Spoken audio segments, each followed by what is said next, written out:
So let's say something too about the place of other women and other men in these moments of passion decline in a relationship, because this is crucial and it doesn't have to spell disaster or the end of the line by any stretch of the imagination. But instead, if you find yourself starting to long for or look at or think about another woman from your past or from your present, long for someone else in the future, that actually becomes material to work with that can deepen your monogamy and your intimacy. It often doesn't feel that way. So I get it. The passion's kind of coming out of the relationship and the responsibilities are mounting up and you're turning into more of a friendship/teamwork scenario rather than the star-crossed lovers that you were in year one. And that's inevitable. And if you have children, that'll be even more. And on top of that, you've got the niggling, unspoken, not fully resolved conflicts and emotions that build up to, that time I was sick, you didn't care for me, you were just in your own thing. And this is how, when we're in the company of these friends, you always do this, which is demeaning to me. We often don't process through every argument or conflict that ought to take place. And we stack up the bad bank account. Like, this person's in relationship debt. If she accrues any more debt, then I'll have a reason to give her the flick. So all kinds of stuff start fragging up the inner system, and we need to flush it out. So good emotional processing, good conflict processing is a big part of that. But then let's look a little bit more closely at wayward attractions. So you might be more on the side of the fence where you're really into your woman and you're worried that she has more wayward attractions than you, and that might be the case. She might be longing and craving for men that are not you, while you really want to have connection with her. Or it might be the other way around. She might not think about these things that much, but you might be the one with the wandering eye. I think it's vulnerable for whichever side of the fence you're on. There's a lot of vulnerability into that. You've either got the fear of loss or the fear of being, that your woman's going to be taken away by some alpha in the jungle somewhere who can fulfill her needs in a way that you're not doing. That actually is quite empowering in a way, because you're obviously smitten and want to be with your woman, and that jealousy can be transmuted into a desire for change and transformation within yourself. So if you're scared that there's an alpha gorilla in the gym who's looking at your girlfriend, then maybe that's motivation to go to the gym and pick up some of those traits for yourself.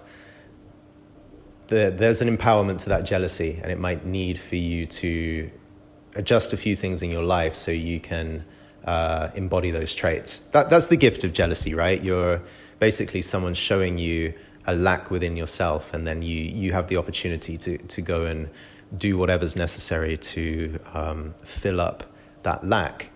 And you could also be asking her, what kind of men are you drawn to, if you're brave enough to have this conversation.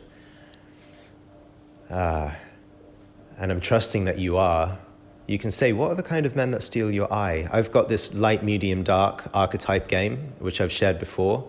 You ask her, what's a light version of masculinity? What's a medium version? What's a dark version of men that you're attracted to, that you want more of? And you take notes of those three things and ask yourself, wow, am I willing to cultivate some of those qualities in me so that she can not be looking at hunky guys in the gym, but she can look at me and see the thing that she wants. And then on the other side of the spectrum, it's the same dynamic. It is also very vulnerable if you're the one with a wandering eye, because there might be a part of you that feels somewhat like a traitor or a lech, or that you fear that, given a couple of weeks away from home on some kind of business trip, that you are not immune from having an affair with somebody who presents themselves in the right way. And that can be vulnerable, and it can be a lot more vulnerable actually. Is probably much easier to feel your relative incompetence and jealousy than it is to admit to your woman that actually you've got a wandering eye and you're not into her as much. So what do you do in that scenario? A lot of it has to do with your woman's capacity and tolerance for truth.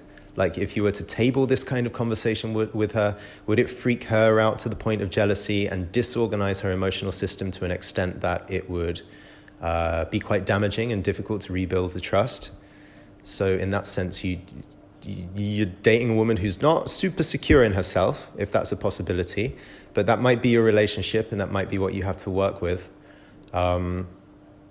So you might have to tease things out of her in a very gentle way. If you're with a woman who's a bit more robust, then you could bring up the same archetype conversation. Hey, our relationship is not what it was in year one, and do you ever think about other people maybe? Like, what do you lack here? What are your needs? What am I not fulfilling for you? What do you long for? What do you desire? Do you ever think if we weren't together, where would you be?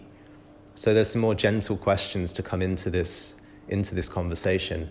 You can ask a similar question like, do you want to hear what I would like? And you can also share some of your attractions, the light archetype, the medium archetype, the dark archetype. Who are you drawn to in the land of women, feminine beings, pop culture? And just let her know. And a lot of women, if they're into their own personal growth, they'll be like, hang on a minute, you said this and this. If I was free from all my burdens and responsibilities, I would embody more of that too. I want more of that. Why didn't you ever say? Like, I feel like I would be more of the dark, sultry, seductress, kind of comes into the bedroom with a knife and you don't know if she's going to kill you or blow your brains out with the best orgasm of your life. She might be like, wow, I want to express that. I have these kind of Kali energy, dark witch moments. I want to express them. And by bringing this to the table, you've just given her an invitation for that to happen. You can start working on that together. So in the opening days of a relationship, of course, we are everything to each other.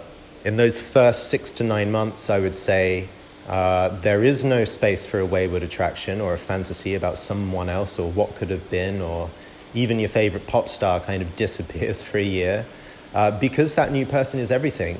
If you fall in love and the love is full on and erotic and intimate and heartfelt and true, it's like a Hiroshima bomb. There's no space for wayward attractions. And she is everything. And you say things like that to each other. I'll own it. We said things like that to each other. And you are my everything. I don't need anyone else. You're amazing. Like, why would I continue to traipse around the world looking for a woman to fulfill me when you have everything that I need? We have everything that each other need. In that first year, it's true. And then in that second year and so on, the cracks start opening up and you realize, well, actually, I have needs that are not being met in my relationship. And when those needs are not met, I start thinking other things or veering towards other flavors of women and imagining that if I just had the Brazilian with a big butt, the samba dancer, or if I was in Africa, or if I was in the northern Japanese countryside, there I'd meet a woman with the requisite quality that I'm lacking at home. And I think that's normal and natural. And the kind of courageous, introspective thing to do is to look at, you're in a relationship, which women are you drawn to? And what, deeper than the physical attributes, what is it about their emotions, their way of being and treating you, their manner, their energy, their maybe deeper spiritual qualities, their stance in life? Like, what are the deeper qualities of this woman? So it doesn't become just this sexualized fantasy, but a real discerning look at the quality of the woman. And usually for me, if I'm drawn to somebody else, I'm drawn to them because there's a real life need or desire or want that I'm not getting met in my relationship. And if I can untangle the image of my fantasy from the promise of what I think I would get if my fantasy was fulfilled, I've then got a direct request that I can make to my woman. And it's not necessarily fancy dress, like dress up as a woman who's different to you, but maybe move in this kind of way, or treat me in this kind of way, or listen to me in this kind of way, or ignore me in this kind of way, and run around town and allow yourself to be a bit more vivacious. And here, I'll buy you a new pair of heels or something like that. This is what I miss. And I think if you're a couple, my minimum requirement actually for being in an intimate relationship is I want to make sure that both me and my girlfriend are committed to becoming all that we can be as people. I would only get into a relationship with a woman who's interested in her own wholeness, and when she's kind of lacking or maybe feels unbalanced or incomplete in a particular area of her life, I don't want a woman who tries to fill that hole with shopping or money or good times or blaming the world for her problems. I want a woman who's willing to do the deep inner work and become whole. And so this whole relationship, intimacy, sexual environment is a place we can look at what are we not providing each other energetically, archetypally, with our needs and wants, and how can we then look inside ourselves and do some deep contemplation and do the scary thing, which is embodying a different flavor than our home flavor in order to give our partner the thing that they miss. And now we're moving into a realm of radical generosity. One of the archetypes that my girlfriend said that she was drawn to that I didn't have was this Russian oligarch guy who is a billionaire and has so many children it doesn't matter because he can just pay for nannies to take responsibility of the mess of children. And I think the area in my life where I'm not so maybe complete or fulfilled as a partner to a woman is I'm not financially mega abundant, like a billionaire, but also with children, it freaks me out. Damn, I'm going to have to provide for more people, and that's going to take away of my freedom and my resources to do what I want. And so that's a place where I'm closed and contracted. And so if I dare to embody a little bit more of the oligarch archetype in my life, that will translate to the bedroom and a renewed attraction. But even I can act that night for a night. So I can take my woman to the most swanky restaurant in town, the most swanky spa in town.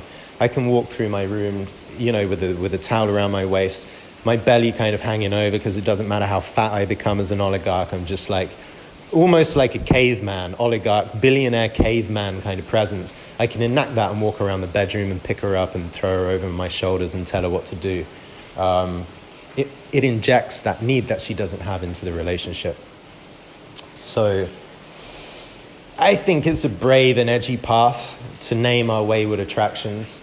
But actually, in the conversation of your relationship passion is dying out, and to compensate for that slow death of passion, you start fantasizing, or you're at risk of having an affair, or you have an affair, or you even go and look at porn or other ways to indulge this sense of missing something. You own in yourself the fact that you're missing something. You try and discern the flavor of what you miss. You try and get to the core of the need or the desire that you want fulfilled, and you learn how to communicate that. And within that communication, you can even turn it into a theatrical, artistic, archetypal plan to work with each other to fulfill the silent needs that went unfulfilled all these years. And with it, consciously build relationship version 2.0, which is a lot more daring, a lot more playful, a lot more colorful than the relationship 1.0. Because let's not forget it, relationship 1.0 you get for free. You fall in love and it's cosmic and it blows the world apart, and that gives you enough love and energy to go for a few years. It's like the supreme gas in the tank. But when it comes to relationship 2.0, the initial gas has run off and you're just in habit land and pattern land. From where are you going to refuel to get the initial spark for relationship 2? Where are you going to get that from? And for me, it's dig in the depths of what's underneath our longings, our dreams, and getting to find our unmet needs, and being bold enough to state these things, even if she might run out of the room and say, that's fucking horrible, I'm not going to dress up in pink lingerie and bunny ears, you pervert. It's kind of letting her run out of the room and stew in that for a day until she comes around and says, actually, our relationship is dying out, and you were brave enough to speak what you want, and I get that. I come back into connection. I can honor that. I think this is the mark of adulthood as well.